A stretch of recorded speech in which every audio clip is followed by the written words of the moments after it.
ألم تر إلى الذي حاج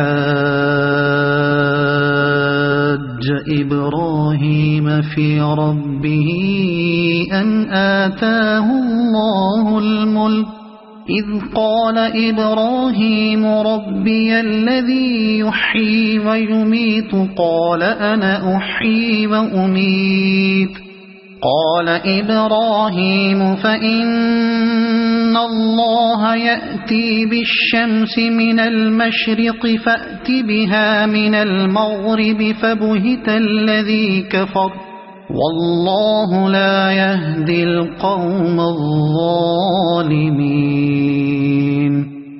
کیا تم نے اس شخص کے حال پر غور نہیں کیا جس نے ابراہیم سے جھگڑا کیا تھا؟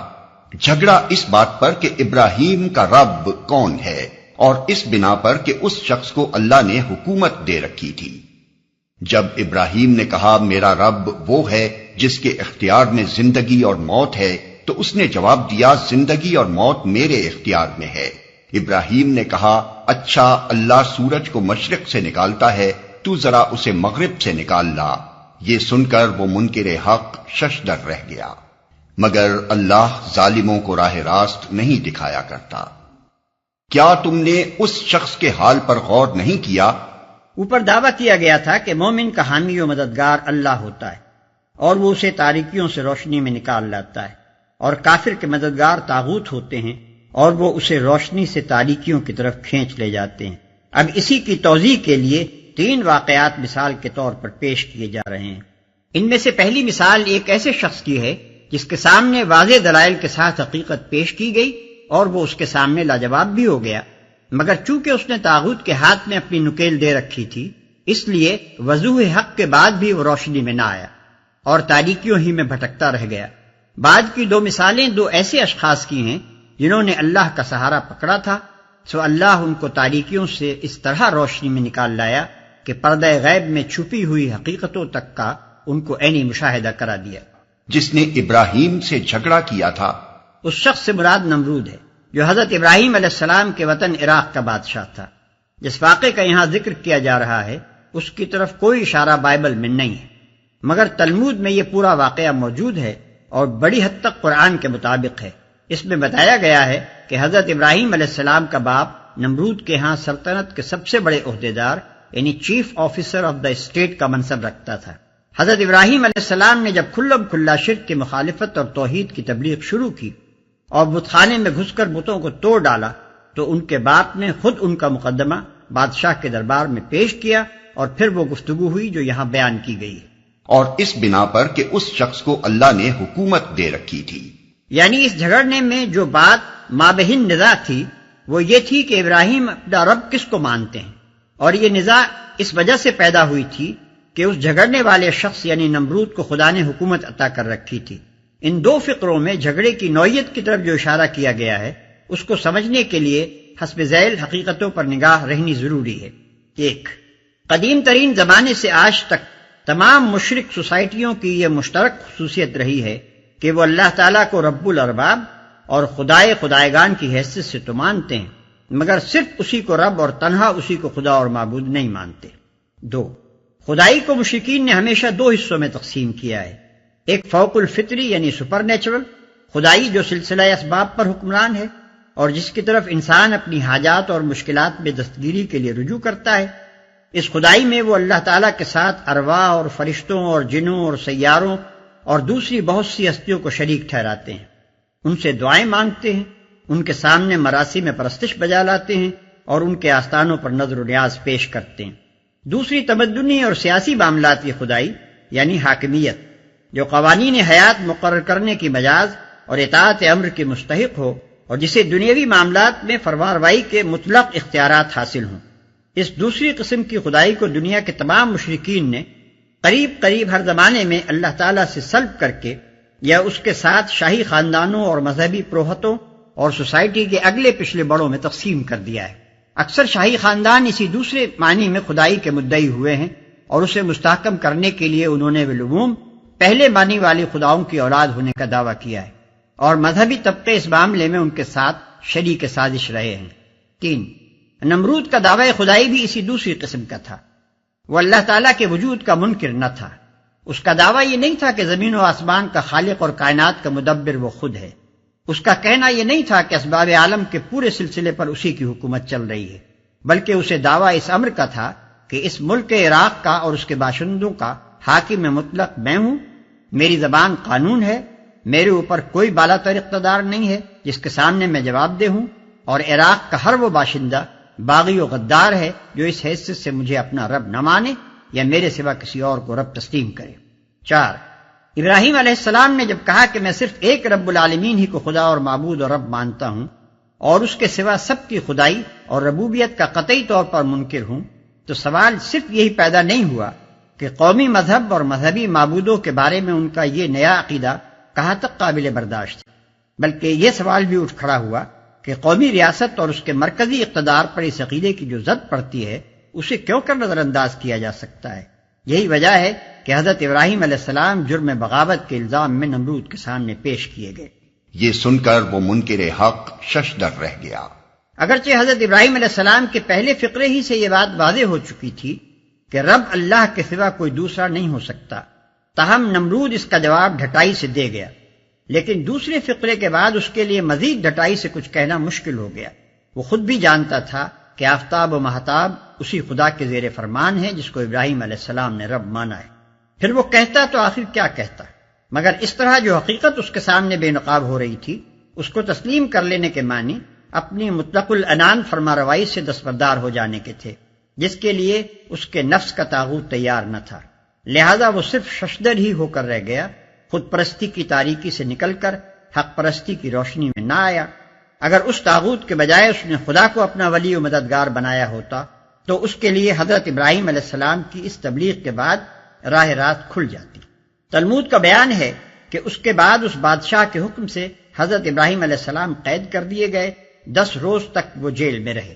پھر بادشاہ کی کونسل نے ان کو زندہ جلانے کا فیصلہ کیا اور ان کے آگ میں پھینکے جانے کا وہ واقعہ پیش آیا جو سورہ انبیاء رکوع 5، العنکبوت رکوع 2، 3 اور الصافات رکوع 4 میں بیان ہوا ہے۔ أو كالذي مر على قرية وهي خاوية على عروشها قال أنى يحيي هذه الله بعد موتها فأماته الله 100 عام ثم بعثه قال كم لبثت قال لبثت يوما أو بعض يوم قال بل لبثت 100 عام فانظر إلى طعامك وشرابك لم يتسنه وانظر إلى حمارك وَلِنَجْعَلَكَ آيَةً لِلنَّاسِ وَانظُرْ إِلَى الْعِظَامِ كَيْفَ نُنشِزُهَا ثُمَّ نَكْسُوهَا لَحْمًا فَلَمَّا تَبَيَّنَ لَهُ قَالَ أَعْلَمُ أَنَّ اللَّهَ عَلَى كُلِّ شَيْءٍ قَدِيرٌ۔ یا پھر مثال کے طور پر اس شخص کو دیکھو جس کا گزر ایک ایسی بستی پر ہوا جو اپنی چھتوں پر اوندھی گری پڑی تھی۔ اس نے کہا یہ آبادی جو ہلاک ہو چکی ہے اسے اللہ کس طرح دوبارہ زندگی بخشے گا۔ اس پر اللہ نے اس کی روح قبض کر لی اور وہ 100 برس تک مردہ پڑا رہا۔ پھر اللہ نے اسے دوبارہ زندگی بخشی اور اس سے پوچھا بتاؤ کتنی مدت پڑے رہے ہو؟ اس نے کہا 1 دن یا چند گھنٹے رہا ہوں گا۔ فرمایا تم پر 100 برس اسی حالت میں گزر چکے ہیں۔ اب ذرا اپنے کھانے اور پانی کو دیکھو کہ اس میں ذرا تغیر نہیں آیا ہے۔ دوسری طرف ذرا اپنے گدھے کو بھی دیکھو کہ اس کا پنجر تک وہ سیدھا ہو رہا ہے، اور یہ ہم نے اس لیے کیا ہے کہ ہم تمہیں لوگوں کے لیے ایک نشانی بنا دینا چاہتے ہیں۔ پھر دیکھو کہ ہڈیوں کے اس پنجر کو ہم کس طرح اٹھا کر گوشت پوست اس پر چڑھاتے ہیں۔ اس طرح جب حقیقت اس کے سامنے بالکل نمایاں ہو گئی تو اس نے کہا میں جانتا ہوں کہ اللہ ہر چیز پر قدرت رکھتا ہے۔ جو اپنی چھتوں پر اوندھی گری پڑی تھی۔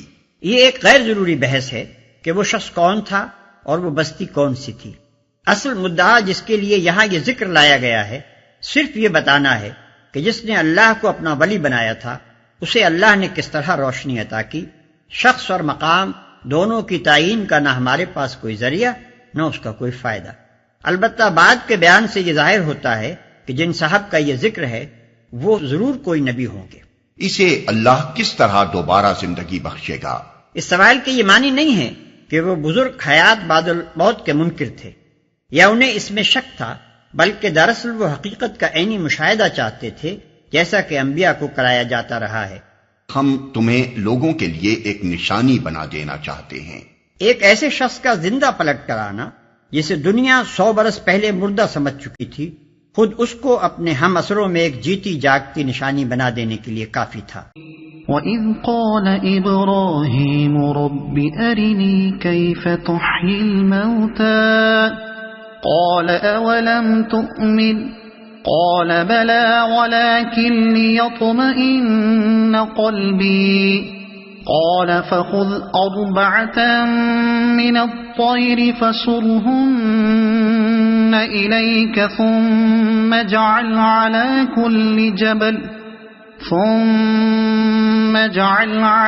كُلِّ جَبَلٍ مِّنْهُنَّ جُزْءًا ثُمَّ ادْعُهُنَّ يَأْتِينَكَ سَعْيًا وَاعْلَمْ أَنَّ اللَّهَ عَزِيزٌ حَكِيمٌ. اور وہ واقعہ بھی پیش نظر رہے جب ابراہیم نے کہا تھا میرے مالک مجھے دکھا دے تو مردوں کو کیسے زندہ کرتا ہے. فرمایا کیا تو ایمان نہیں رکھتا؟ اس نے عرض کیا ایمان تو رکھتا ہوں مگر دل کا اطمینان درکار ہے. فرمایا اچھا تو 4 پرندے لے اور ان کو اپنے سے مانوس کر لے، پھر ان کا ایک ایک جز ایک ایک پہاڑ پر رکھ دے، پھر ان کو پکار، وہ تیرے پاس دوڑے چلے آئیں گے. خوب جان لے کہ اللہ نہایت با اقتدار اور حکیم ہے، مگر دل کا اطمینان درکار ہے. یعنی وہ اطمینان جو مشاہدہ عینی سے حاصل ہوتا ہے. خوب جان لے کہ اللہ نہایت با اقتدار اور حکیم ہے.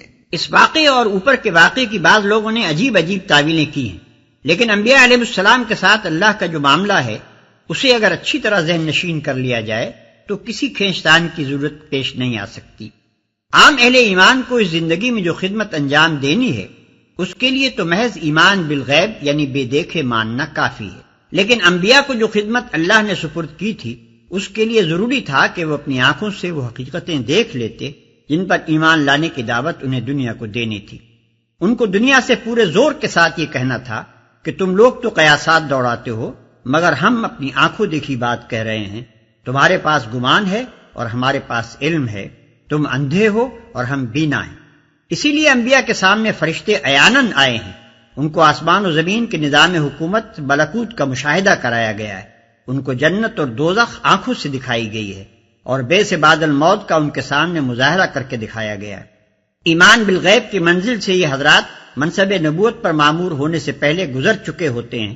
نبی ہونے کے بعد ان کو ایمان بالشہادت کی نعمت دی جاتی ہے اور یہ نعمت انہی کے ساتھ مخصوص ہے.